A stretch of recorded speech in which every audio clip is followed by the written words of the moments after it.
Hello বন্ধুরা, শুভ সন্ধ্যা। দেখুন আজকে সুন্দর একটা রেসিপি নিয়ে আবার চলে আসলাম। দেখুন আমি চিংড়ি মাছ নিয়েছি আর ইঁচড় রান্না হবে। ইঁচড় গরম জল বসিয়ে একটু লবণ একটু হলুদ দিলাম, ইঁচড়গুলো আমি দিয়ে দিলাম। সুন্দর রেসিপি, জানেন তো, এটা খুব ভালো লাগবে। খুব একটা ওঠে না, অল্প অল্প ওঠে। বাজার তো আজকেই কিনে এনেছি খাবো বলে। এ আবার কোথাতে এনেছি? শ্যাওড়াপুলিতে, জানেন তো। দেখুন তেলে গোটা জিরে দিলাম, দিয়ে আলুগুলো দিলাম, একটু কষাচ্ছি। শ্যাওড়াপুলি গিয়েছিলাম বাজারে, গিয়ে দেখি ওখানে ইঁচড় বিক্রি হচ্ছে। ইঁচড় দেখে সামলাতে পারিনি, তাড়াতাড়ি কিনে আনলাম। তারপরে রেখে দিয়েছিলাম, দুদিন করতে পারিনি, আজকে রান্না করলাম। দেখুন আপনারা ভিডিওটা, খুবই ভালো লাগবে, খেতে খুব ভালো লেগেছে। পেঁয়াজ কুচি দিয়েছি, টমেটো দিলাম, দিয়ে এইবার এটাকে ভালো করে কষিয়ে মিশিয়ে নেব। দেখুন দেখুন ইঁচড়টাও আমার সিদ্ধ হয়ে গেছে, এদিকে এটাও কষে গেছে। চিংড়ি মাছটা তো ভাজা করে তুলে নিয়েছি। দেখুন ইঁচড়টা আমি গরম জলের থেকে তুলে ঠান্ডা জলে দিয়েছিলাম, দিয়ে ধুয়ে তুলে নিয়েছি। বেশ বড় বড় করে পিস করেছি, খেতে খুব ভীষণ ভালো লাগবে। আপনারাও যদি কোনো বাজারে পাচ্ছেন, এখন উঠেছে অল্প অল্প বাজারে, যাই হোক কিনে এখন প্রথম প্রথম একটু রান্না করে খাবেন, ভীষণ ভালো লাগবে। দেখুন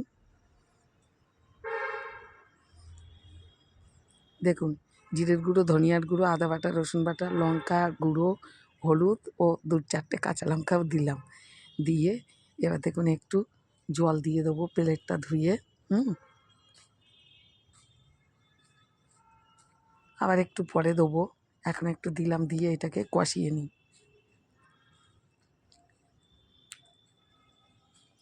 ভীষণ ভালো লাগবে, জানেন তো, সুন্দর টেস্ট বেরোচ্ছে মাংসের মতন।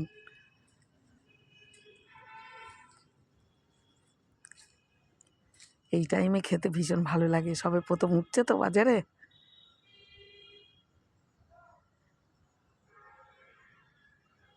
আজকে গলাটা একটু ভালো আছে আপনাদের আশীর্বাদে। দেখুন চিংড়ি মাছ ভাজাটা দিয়ে দিলাম, দিয়ে ওর সাথে একসাথে কষিয়ে নেব।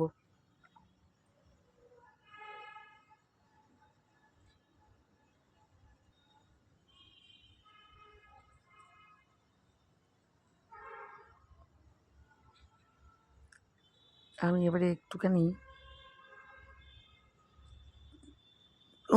জল দেবো।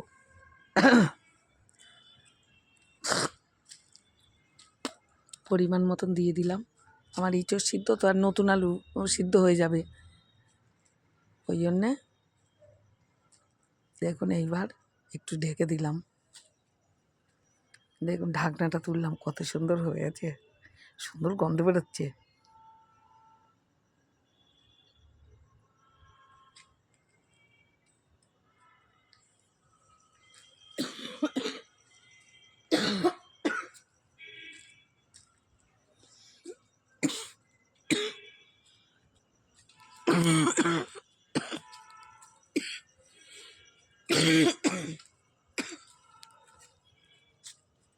তো গরম মশলা দিয়ে দিলাম।